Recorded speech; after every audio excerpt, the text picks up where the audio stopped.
Good evening and welcome to News Channel 8. I'm Jerome Aegean, and here's some of the top stories we have for you tonight. Rain, rain, go away. We'll tell you all about it. Suspects in the Annalee Farms murder and tempo highlights. These stories and more are up next on News Channel 8.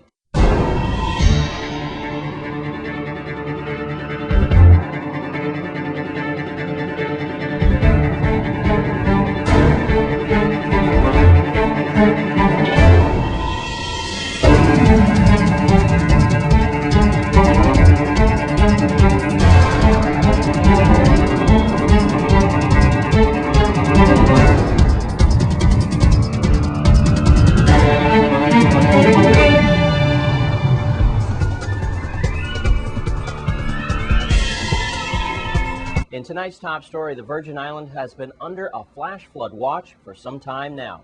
It's all because of an unexpected rainfall that hit the Virgin Islands in the last 12 hours or so. News Channel 8's Wes Small files this wet report. Thanks a lot, Jerome. Definitely today's news is the weather. Look at this.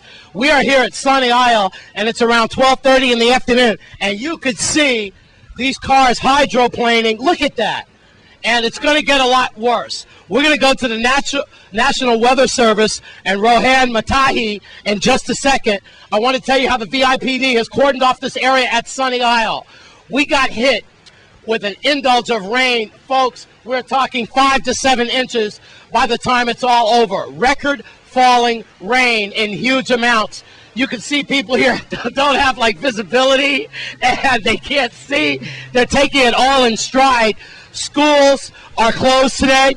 All government offices are closed today. If you're a non-essential employee, you get to go home by 12 o'clock. Most private schools had to go home today. The governor and his staff declared a semi-state of emergency, if you will, today. That will be in effect for about 24 hours.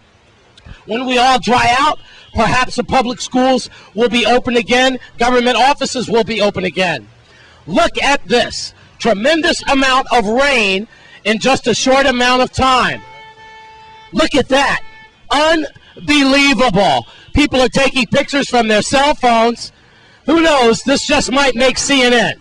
Right now, let's go to the National Weather Service in San Juan, Puerto Rico with Mr. Rohan Matahi and find out exactly what is going on with this record amount of rainfall. Strong low-pressure system that, in fact, was the ex-remnants of tropical storm and extratropical storm Ida, which moved off of the U.S. coast a couple of days ago, flung south to east and towards the Caribbean. It's been fairly slow moving over the last 24 hours and dumped historic rainfall over Puerto Rico and now over the U.S. Virgin Islands. In fact, records were broken in San Juan, Puerto Rico yesterday.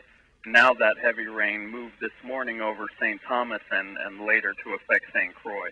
What we're looking at is basically an area of a cold front that this low pressure system is bringing is causing this heavy thunderstorm activity over the island of St. Croix. We're expecting the heaviest rain this afternoon with total accumulations likely approaching 5 inches in some locations with extremely heavy rainfall rates.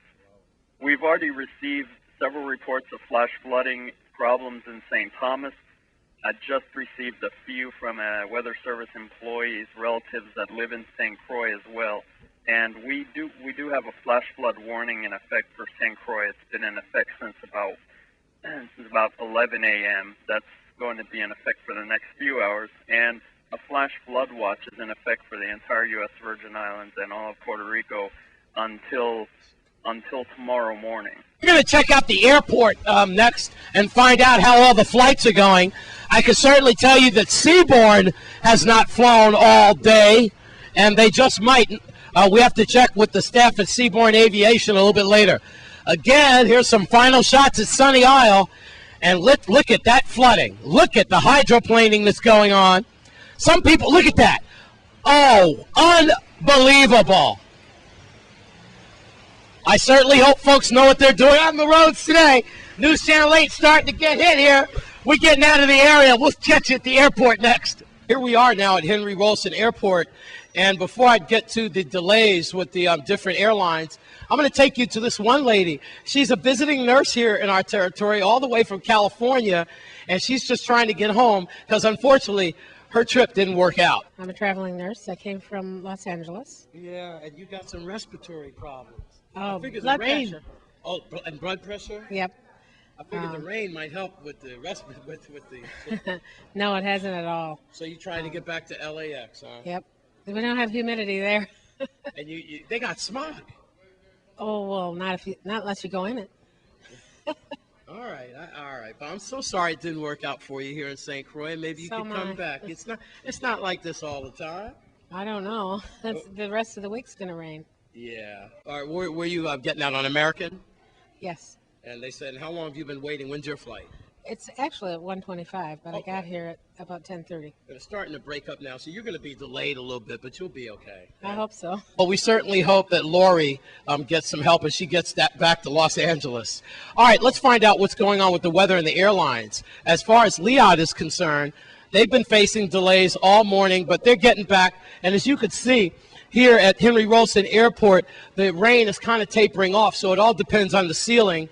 And people are inside the terminal waiting to get out. They brought their patients with them.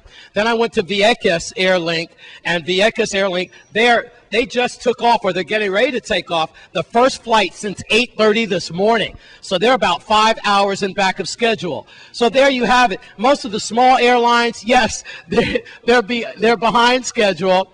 And the big airlines, well, they can get up and over the storm faster, so they'll be behind schedule, but not affected as much like the small airlines. And I'm sure Seabourn is going through a lot as far as the seaplane is concerned. But Seabourn, you could take off from the airport. Don't forget that. So just bring your patients with you. That's all I could tell you. And we'll also have to monitor the governor as he finds out if the children can get back to school tomorrow, and essential employees as well. So for now, that's all we have on the rain here at Henry Rolston Airport. Stay dry, folks. I'm Wes Small for News Channel.